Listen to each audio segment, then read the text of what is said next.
Morning. Here in the Capitol, the battle lines with respect to Democratic values and Republican values have once again been clearly drawn. House and Senate Democrats are standing on the side of the American people, and we continue to be committed to building an economy that's affordable and that works for everyday Americans and drives down the high cost of living, while protecting health care, nutritional assistance, and the Social Security of the American people.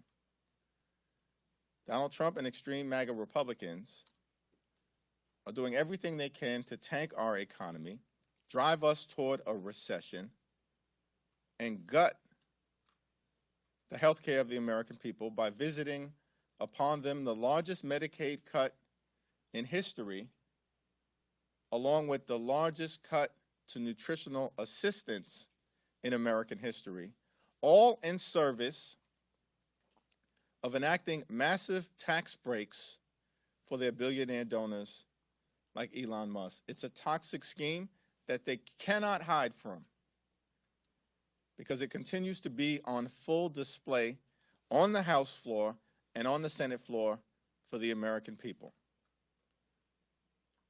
The budget resolution that passed the House today will set in motion some of the most extreme cuts to health care, nutritional assistance, and the things that matter to everyday Americans in our nation's nearly 250-year history. It's a disgrace. This is just the beginning. And House Democrats are going to aggressively push back every day, every week, every month until we bury this reckless Republican budget resolution in the ground, never to rise again. Questions? Good morning. Thank you. You came close today to defeating this. You came close at the end of February to defeating the first version. You came close to defeating the CR. You came close to both Florida special elections.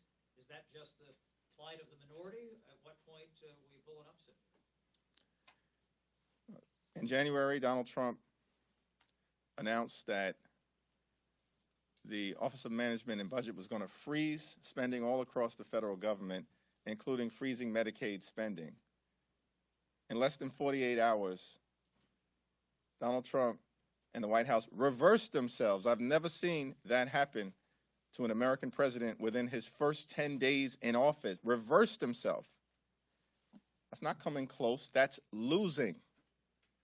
Donald Trump has now announced tariffs on multiple occasions, said to the country that he was not going to back down, and in each and every instance, he backed down. That's the administration and Donald Trump losing, not coming close, backing down.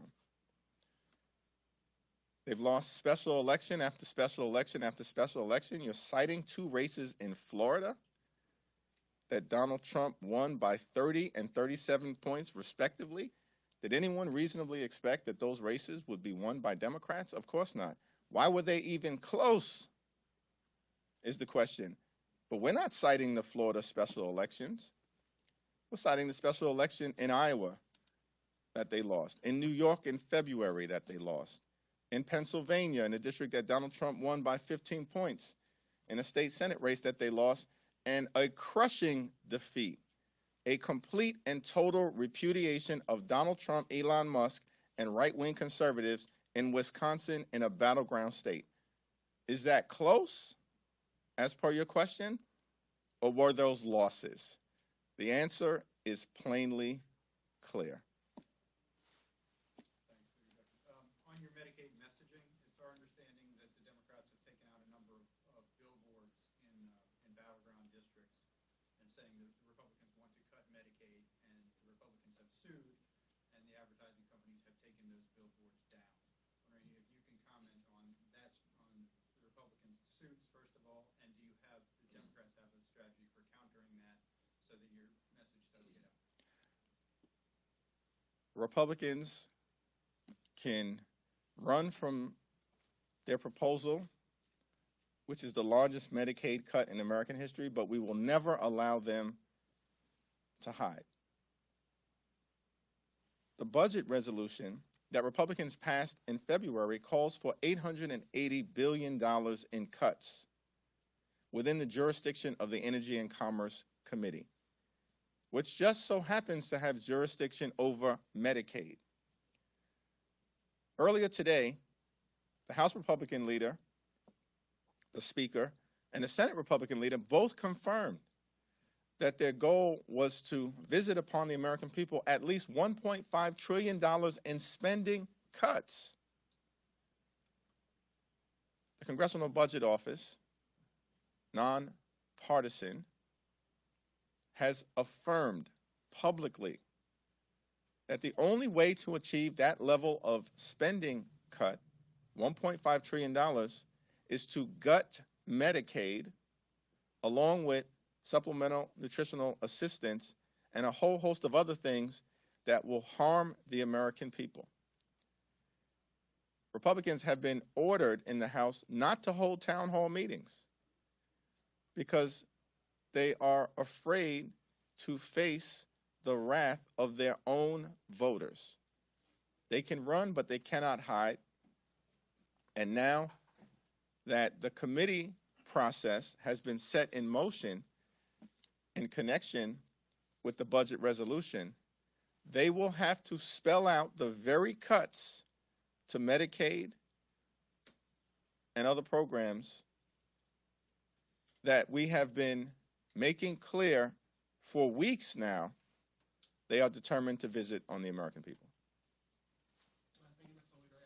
Yesterday, during the Rules Committee hearing, GOP leaders inserted language that would prohibit the House from putting forward any legislation to claw back some of the tariff and trade policy authority that the President has been using to wage this trade war. What's your response to that particular language, the fact that Republicans used the rule on the budget to do so? Just what are your general comments on that? House Republicans are afraid of an up or down vote in terms of pushing back against the Trump tariffs, which are a tax on the American people, the largest tax increase on the American people since 1968. And if fully implemented, the Trump tariffs will cost the average American family at least $3,800 a year. Why are Republicans afraid of an up or down vote to show the American people where they stand? This is a consistent theme.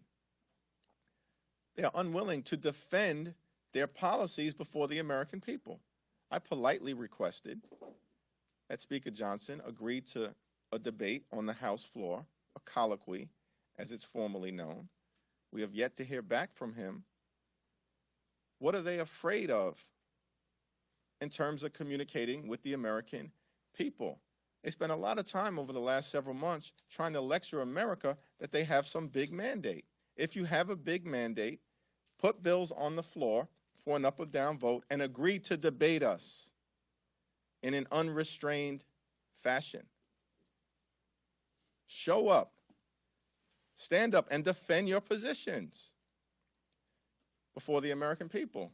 But they're running away from their positions, running away from town hall meetings, running away from debates on the House floor, running away from putting bills on the floor for up or down votes. But as voters have consistently shown in state after state after state, in special election after special election after special election, they can try to run from their positions. They will never be able to hide from the American people, and they will be held accountable. Yes? Thank you, Leader. I'm sorry I was late today. That's okay. Republicans are proposing new spending. You seem out of breath. You all right? Yeah. Okay, yeah. You best believe that I ran to get here. Okay, I appreciate that. How tardy is per semester? No, I appreciate that. Republicans. Chad, you're in timeout corner right now. I know. I need to go sit at the chat. Yeah. Republicans are proposing new spending for border security funding in this forthcoming budget bill. Is that something that your conference will support? That sort of security investment? We have to look at the particulars. We believe that we need to secure the border, make sure that it is safe and strong, that the rule of law, consistent with America as a country, of a nation of laws is fully and completely implemented at the border.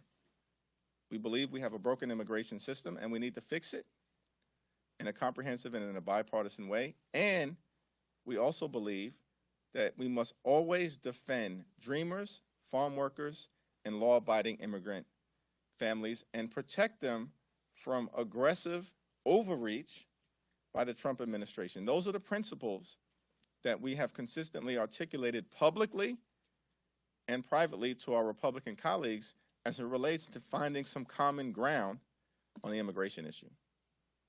Thanks. Thank you, Leader.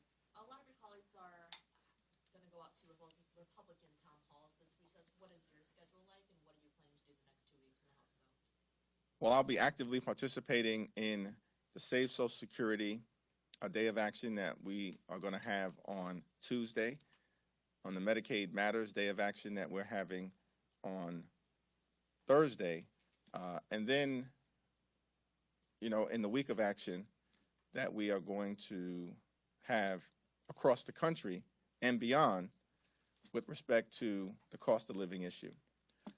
Now, at some point, I'll more publicly disclose what my schedule is going to be. During the second week, I expect to be mostly in the district and throughout New York State during Holy Week next week. But certainly over the next few weeks, I will be on the road in a variety of different districts in blue states and in red states and in purple states across the country. So there are some reports and some chatter about Republicans in the tax portion of this bill actually raising the rates for the highest income earners. If they were to do that, does that scramble Democrats' message of being the party for working class people and a kind of billionaire versus working class message that you guys are using? Speaker Johnson and House Republican leaders have made clear that there's no legitimacy to the notion that Republicans are going to raise rates on their billionaire donors. Thank you. You mentioned earlier your challenge the speaker to a debate. You've done press events with us virtually every day this week, not every day. Have you seen a need to make yourself more visible or more aggressive as a Democratic messenger, particularly after some of the early steps in this Congress? I think we're going to continue to be called upon every day, every week, every month to aggressively push back on the reckless Republican agenda and articulate our affirmative vision for building an affordable economy that makes life better for everyday Americans. And Donald Trump and House Republicans are going to continue to try to flood the zone with outrageous things. And it's going to be important on all of us, as we've seen repeatedly by members of the House Democratic Caucus, to meet the moment. As Stephen Horsford did yesterday, as John Larson has previously done, as a variety of members are consistently doing over and over and over and over again. And I'm proud of the House Democratic Caucus, but we know that our work is just beginning in terms of the type of engagement that will be required to end this national nightmare being visited upon the American people by Donald Trump and compliant House Republicans, and get to a place where we can bring the American dream to life for every single American in this country. Traditionally, there's been, as I directly communicated to the Speaker, a colloquy that was held by the House Majority Leader, whoever that may be at the time, and the House Minority Whip. That was done every week, a colloquy. Eric Cantor did it. Steny Hoyer did it. Kevin McCarthy did it. For a time, Steve Scalise participated in it when he was the House Minority Whip. For some reason, last Congress and into this Congress, they've stopped the practice, which I pointed out to Speaker Johnson, who I regularly communicate with, privately, and then, of course, publicly. And it's part of a pattern of trying to hide their extreme policies from the American people. And so a logical next step, if Leader Scalise refuses to do it because Whip Catherine Clark is ready, willing, and able every week to do it, then perhaps those of my Republican colleagues who are interested in tradition in the House, that we actually step into the breach that has been created at a time of great uncertainty for the American people. I can just follow up briefly. Has your approach changed at all since the CR fight, when there were a lot of complaints, at least outside this building, about how Democratic leaders were approaching the moment? Our approach certainly hasn't changed because, as far as I can tell, were there any complaints about the approach that House Democrats took as it relates to the continuing resolution fight? It's a question I'm asking. I mean, I think there were complaints that party leaders were not necessarily aggressive enough overall, or maybe not creative. That House Democratic leaders were not aggressive in strongly opposing the reckless Republican spending bill that we were very clear would hurt families, hurt children, hurt seniors, hurt everyday Americans. I think the chronology around your question is off and the substance is off, because what we did here in the House was very clear, and how the public responded to it was also very clear. In fact, what's been interesting is I think Donald Trump himself made the observation a few days ago, the one thing House Democrats apparently do better than Republicans is stick together on votes. That's the opposition making that observation. So I think the facts speak for themselves. Thanks. Sorry, right there. Yeah. I have a It's a bunch of you together. Sorry. But that's all right. Yeah. A question on the equities markets. The president says this is a good time to buy, then he goes out and announces a surprise tariff change. Do you think there's anything illegal or possibly violating ethics laws that's going on in the administration, and are you going to try to investigate that? We need to get to the bottom of the possible stock manipulation that is unfolding before the American people, including what, if any, advanced knowledge did members of the House Republican Conference have of Trump's decision to pause the reckless tariffs that he put into place. There are several members of Congress who will be aggressively demanding answers and transparency, particularly as it relates to stock purchase decisions that may have occurred over the last few days. As a follow-up to that question, are there any avenues that Democrats can explore to force an investigation in the House, or are you all essentially handcuffed by being in the minority? There will be several avenues that we will be able to pursue, and will do so aggressively. And in fact, because of current congressional rules, we know that members of the House of Representatives will have to disclose any stock trades that they've made 30 days from the date of those trades, or potentially no later than 45 days. And so the reality is people are going to have to pay the piper in terms of disclosure. And so our point is you might as well get it out into the public domain now, because it's coming later, and there's nothing that you can do about it. Thanks. The DCCC rolled out a pretty ambitious list of targets for 2026, including some districts that I think weren't on anybody's radar. I'm wondering how you're going to reassure frontliners and also potentially incumbents who are facing primary challenges that they're going to get the resources they need to run their races. We're going to raise the resources necessary, as we did in the last Congress.